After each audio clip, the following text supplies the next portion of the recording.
Antes tarde que mais tarde ainda, Bolsonaro discursou após sua derrota no último domingo. Acontece que tem uma diferença enorme entre o que ele disse e o que ele quis dizer.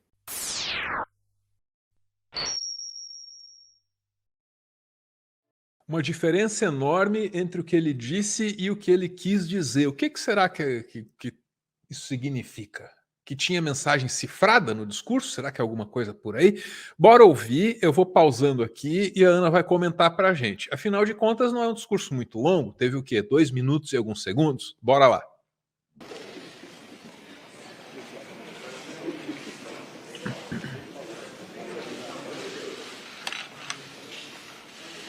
Ok? Ok. Quero começar agradecendo os 58 milhões de brasileiros que votaram em mim no último dia 30 de outubro. Ana, é isso aí. O agradecimento ocupa uma frase na abertura. Quero agradecer os tal eleitores. Papapá. Acabou. Essa é a frase. E aí, Ana, eu lembro, antes da eleição, ele dizer assim que os apoiadores dele, numa guerra, iriam à frente até mesmo do exército.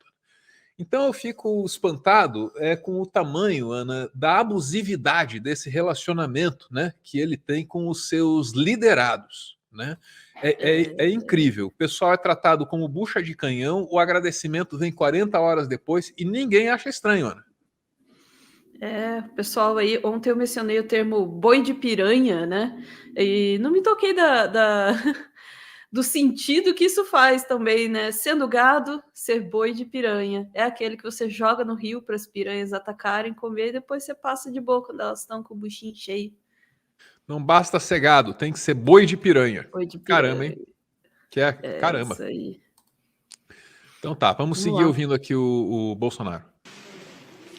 Os atuais movimentos populares são fruto de indignação e sentimento de injustiça.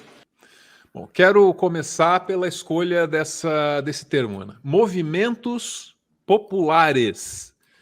Ele está se referindo ao pessoal que está bloqueando estrada. Ana, o que ele chama de movimentos populares, você chamaria como? Me ajuda aí.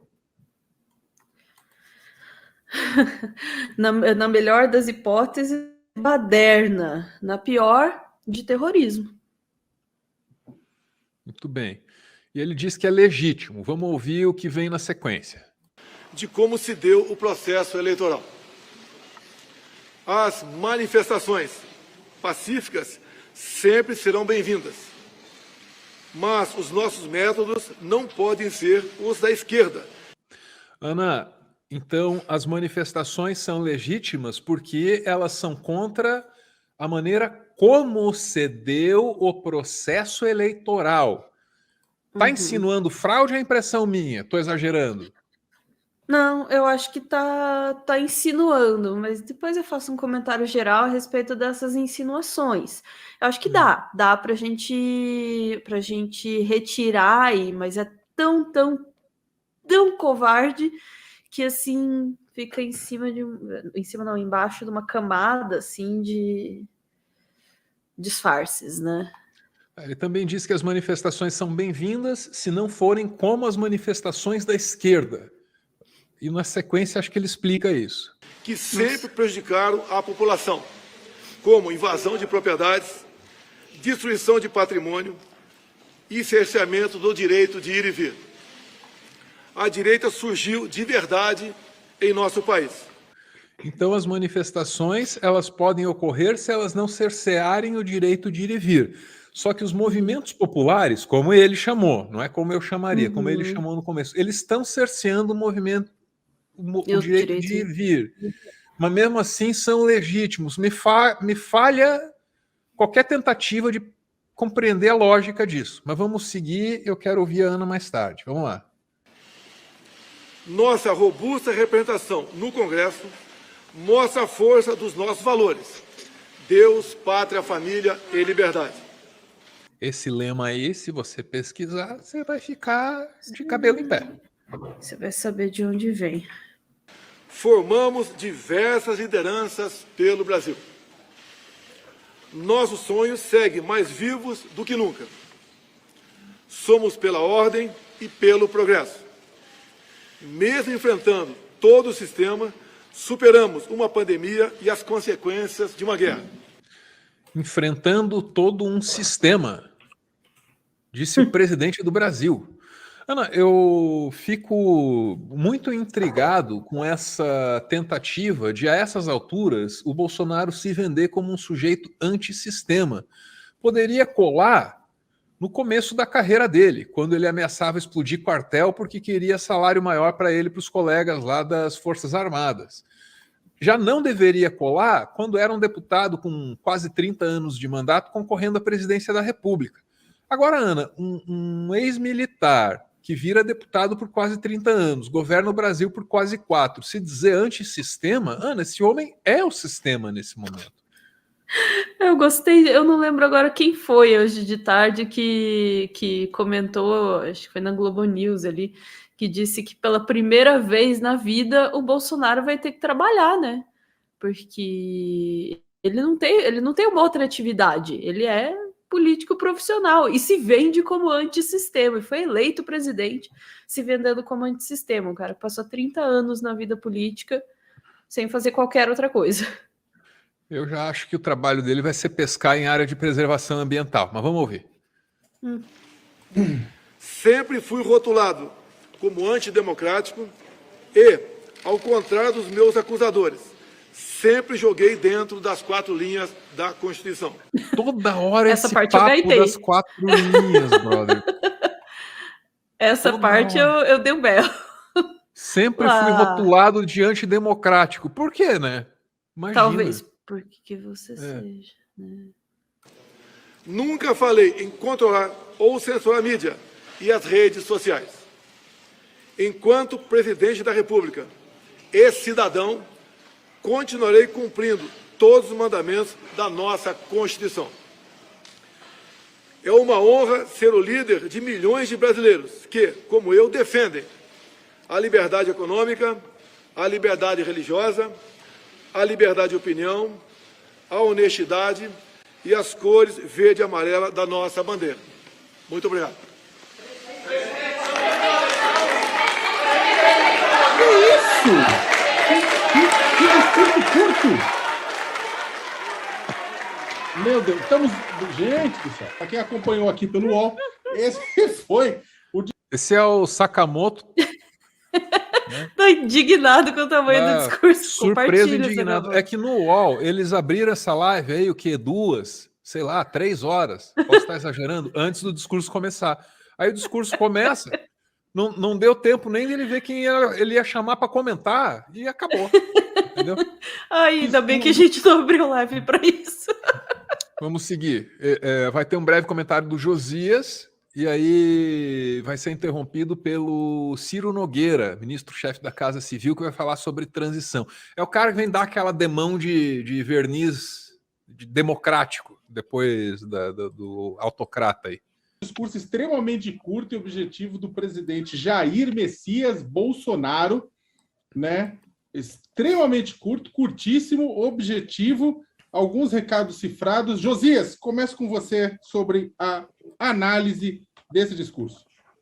Muito simples de analisar o discurso do presidente. Ele foi respeitoso com os seus eleitores. E aí, desculpa, Josias, já atrapalhou.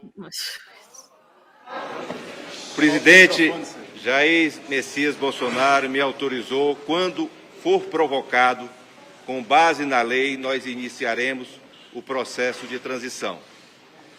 A presidente do PT, segundo ela, em nome do presidente Lula, disse que na quinta-feira será formalizado o nome do vice-presidente Geraldo Alckmin. Aguardaremos que isso seja formalizado para cumprir a lei no nosso país. E aí ele vaza. Ana, um detalhe, não é um detalhe, é uma coisa muito importante, mas eu não vi ninguém comentar. Percebam vocês, o Bolsonaro pega para ele a seguinte parte do discurso: as manifestações são legítimas, desde que blá blá blá blá blá blá blá blá. O que importa é, na cabeça dele, as manifestações são legítimas. E aí, na hora de falar de transição, ele não abre a boca, não, ele terceiriza essa tarefa para o Ciro Nogueira. E eu fico me perguntando por que, Ana? Será que é para não desagradar aquela base radical que está nas ruas? Será que ele fica imaginando que o doidão que está ali com a bandeira do Brasil, bloqueando estrada no interior de Santa Catarina, tomando chuva na cara, vai se sentir desestimulado se ele ouve o mito falar: estamos aqui trabalhando pela transição? Então, essas hipóteses, Ana, elas ficam pipocando aqui na minha cabeça. Só que, ao mesmo tempo, eu tenho aquele meu lema: não importa o que eu acho, importa o que eu sei. E como eu não sei direito, Ana, eu vou só me calar e dizer que eu estou pensando e processando essa divisão aí de tarefas, né? Bolsonaro enaltecendo muito que discretamente seus radicais, e Ciro Nogueira falando: fiquem tranquilos aqui, galera, tá rolando uma transição. É o Alckmin lá na outra ponta, nessa aqui sou eu, tudo sob controle. Ana. É isso. Acho que a análise vai durar mais do que o discurso, né? Ou, bom, qualquer coisa dura mais do que esse discurso. Mas, como já diria uma querida amiga minha, se for ruim, que seja curto. Acho que, pelo menos, essa vantagem o discurso do Bolsonaro tem. Bom, primeiro, as coisas que vêm primeiro, né? Foi o quê? 48 horas para elaborar esse discurso aí que, como o chat vai ajudar a gente, mas é de 40 para mais. Acho que por aí. Vou fazer uma média aí, 48 horas para elaborar um discurso que, como o pessoal do chat apontou aí, está dentro das 4 linhas, porque ele não consegue partir da quinta. É isso, essas são as 4 linhas do Bolsonaro. Não consegue manter um discurso mesmo. E, né, apesar de ser piada, tem aí um fundo bem forte de verdade. Ele não consegue sustentar um discurso mais longo do que isso. Tá? Então precisa ser simples mesmo, até porque, assim como foi durante toda a campanha dele, se deixar ele solto, ele fala besteira, ele põe tudo a perder. E essa é a questão: o que é que ele tem a perder? O que é que Bolsonaro tem a perder agora?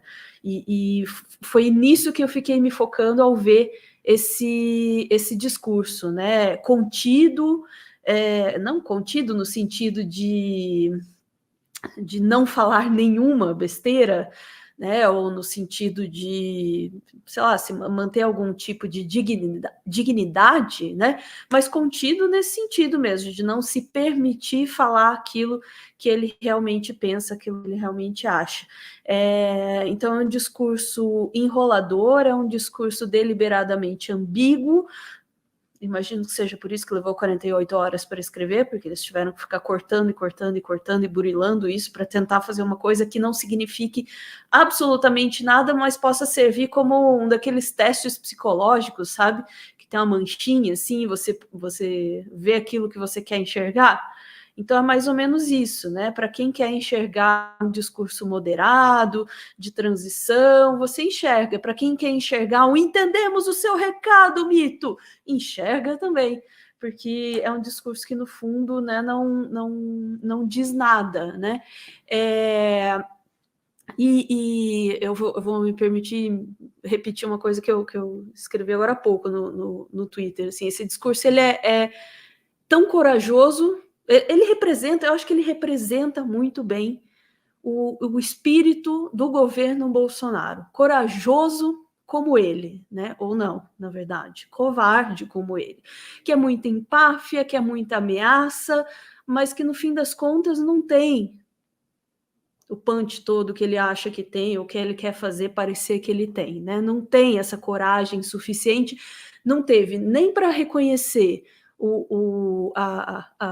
para reconhecer o resultado das eleições e nem para negar descaradamente o resultado. Então fica lá, agradece os votos, mas diz que foi injusto, fica ali no reme-reme e tal. Também não teve coragem nem para condenar explicitamente os atos antidemocráticos que estão acontecendo por aí, e nem para autorizar os atos. Então ele diz que as manifestações são bem-vindas, mas não assim como a esquerda faz.